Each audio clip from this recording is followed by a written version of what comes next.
Gĩtagwo Mary wa Rũgũrũ kana mama Jennifer ũcio ũratũtigire kana mama Vero.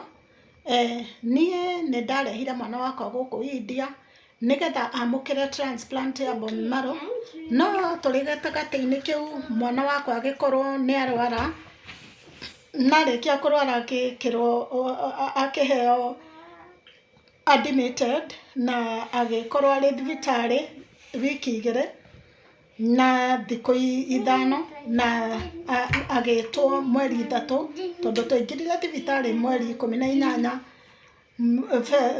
January na agĩtwo mweri 3 Feb.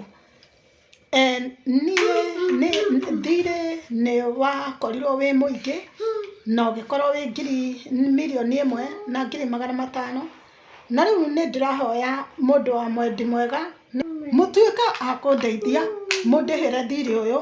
Ũtũmĩte ngorwo ndĩ gũkũ, nĩ ndatunyirwo passport yakwa na rĩu ĩ thibitarĩ, na ningĩ mwĩrĩ wa mwana wakwa bado no ũretara mbirũ nĩ tondũ ũrĩ o mocarĩ. Nĩ ndingĩhoya mũndũ wa mwendi mwega atuĩke wa kũndeithia na gũtũma hote kuma na gũkũ, tondũ ndirĩ na thayũ gũkũ, ndĩraigua hinyĩkĩrĩire nĩ tondũ nĩ bũrũri ambaye ũtarĩ wakwa. Ndĩrenda gũcoka gwitũ Kenya na nĩ ndingĩhoya ũrĩa ũranjigua tu atuĩke wa kũihũrwo nĩ tha.